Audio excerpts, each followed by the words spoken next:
में एक सामवेद का मंत्र है जिसमें तप की महिमा बताई गई है।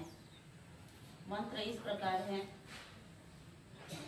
ओम पवित्रं ब्रह्मणस्पते प्रभुर्गात्राणि पर्येति बिभ्यतः अतप्तः तनुर्नः सम तदासो अस्नुते स इते विश्वस्य सम तदाशतः।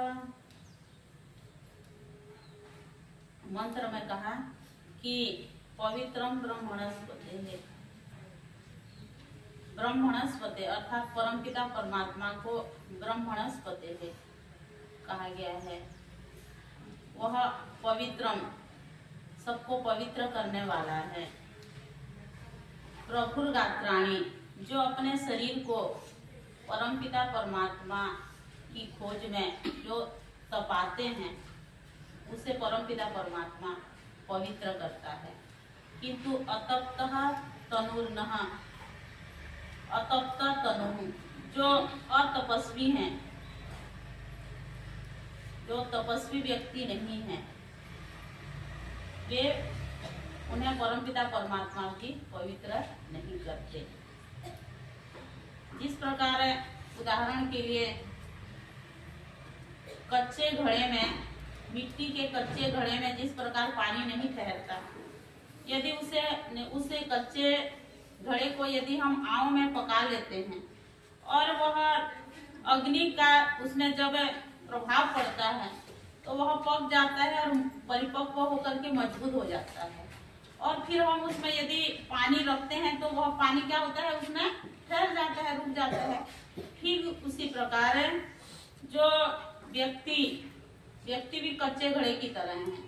यदि व्यक्ति तपस्वी नहीं है, ज्ञानी नहीं है, कुछ चीजों में उनकी योग्यता नहीं है, तो परमपिता परमात्मा भी उन्हें पवित्र नहीं करते।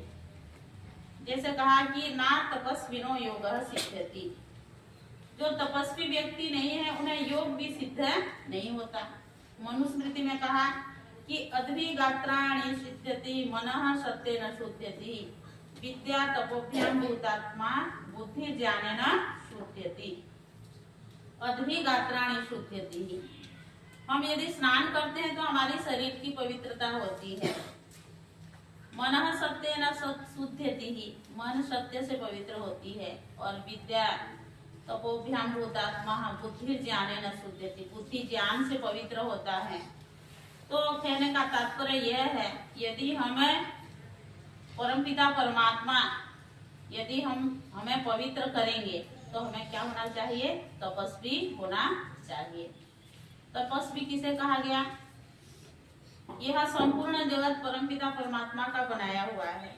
सूर्य, चंद्र, तारे, नक्षत्र, पूरा ब्रह्मांड जो है परमपिता परमात्मा का है।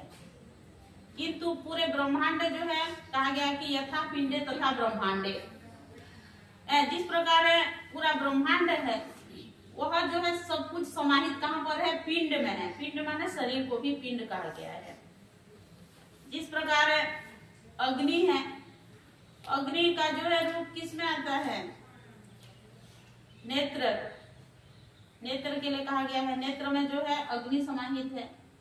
और चंद्रमा क्या है, मन में समाहित है। और वायु क्या में समाहित है, प्राण में समाहित है। और ये आकाश क्या में समाहित है, हृदय में समाहित है। तो इसे क्या कहा गया है कि पंच रूप धारणा। और आगे कहते हैं कि तपः स्वाध्याय ईश्वर प्रणिधानानि क्रिया योगः ना तपस्विनो योगः सिद्ध्यति। जो तपस्वी नहीं है उन्हें जो है योग की सिद्धि नहीं होती। ये जो है योग दर्शनकार महर्षि पतंजलि जी कहते हैं। कहा जाता है कि तप क्या है? तप जो है हमें अपने कर्तव्य कर्म को करते हुए, ईश्वर आज्ञा का पालन करते हुए जो है मान अपमान, लाभ हानि, जय पराजय, इस परिस्थिति में भी जो है सहन करते हुए अपने कर्तव्य पथ पर चलते रहना जो है एक प्रकार का क्या है, तप है। तैत्तिरीय आरण्यक में कहते हैं कि ऋतं तपः सत्यम तपः समस्तपः दमस्तपः, इंद्रिय निग्रह तपः, भूर्भुवः स्वः एक तस्य उपासना तपः, ऋतम तपः, सत्यम तपः, सत्य बोलना भी एक प्रकार का तपस्या है। स्वाध्याय तपः, तैत्तिरीय उपनिषद में स्वाध्याय और प्रवचन को भी जो है मुद्गल ऋषि का पुत्र नागः कहते हैं कि ये भी एक प्रकार का मुख्य तप कहलाता है। दमस तपः, इंद्रियों को दमन करना भी क्या है, एक प्रकार का तप है। शमस तपः, मन को शांत रखना एक प्रकार का क्या है, तप है।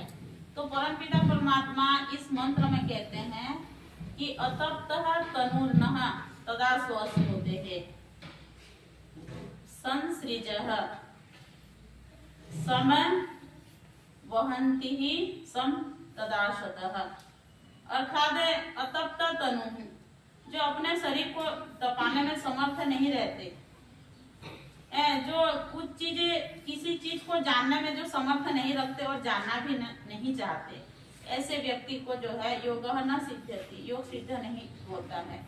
कहीं कहीं प्राणायाम को भी तप कहा गया है। प्राणायाम से क्या है, हमारा जो है मन और शरीर दोनों जो है शुद्ध हो जाते हैं, तो इसीलिए क्या कहते हैं, प्राणायाम को भी एक प्रकार का क्या है, तप है। तो हमें जो है तप का अर्थ ये नहीं है कि आगे दिखाते थे कि किसी ने जो है कांटे के ऊपर सोना तप माना, कोई जो है एक पैर से जो है तपस्या करना क्या मानते हैं, तप मानते हैं। तो वास्तविक तप क्या है, तपः द्वंद्व सहनम, तपः द्वंद्व सहनम, जो सुख दुख लाभ हानि जय पराजय सबको जो है सभी परिस्थिति में जो है समभाव रखता है, उसे जो है वास्तविक तप के नाम से जो है जाना जाता है। तो तप की महिमा परमपिता परमात्मा वेद मंत्र के माध्यम से ये कहते हैं कि परमपिता परमात्मा सभी को पवित्र करने वाले हैं, किंतु कैसे लोगों को पवित्र करने वाले हैं, जो अपने शरीर को, मन को, आत्मा को जो तपा करके हर चीज को जो है करने के लिए जो है वह क्या करता है, पूर्ण जो है पुरुषार्थ करता है। तो इस प्रकार जो है जो घोर तप करता है उसे परमपिता परमात्मा भी क्या करते हैं, पवित्र करते हैं। तो इस मंत्र में ये कहा गया कि हमें जो है अपने मन को शांत करने के लिए, इंद्रियों को वश में करने के लिए, और जो है हमें निरंतर क्या करना चाहिए, तप करना चाहिए। विद्यार्थी का तप क्या है, अपना जो है सभी कार्यों को करते हुए उनका विशेष जो है महत्व क्या होना चाहिए, पढ़ाई करना। पढ़ाई में अपना जो है संपूर्ण जो है जान की बाजी लगा देना और प्रथम नंबर में पास होना, ये जो है विद्यार्थी का तप है, साधना है। और जब तक विद्यार्थी तप नहीं करता वह जो है अच्छी तरह से वह सफलता को प्राप्त नहीं होता। यदि अनुशासित विद्यार्थी जो है निरंतर जो है परिश्रम करते हुए आगे बढ़ता है तो उसे जो है विजय प्राप्त करने में और सफल होने में कोई भी जो है नहीं रोक सकते। जो इसीलिए जो है हमें जो है तप का जो है वास्तविक अर्थ को जानने और समझने की चेष्टा करनी चाहिए। इति ओम।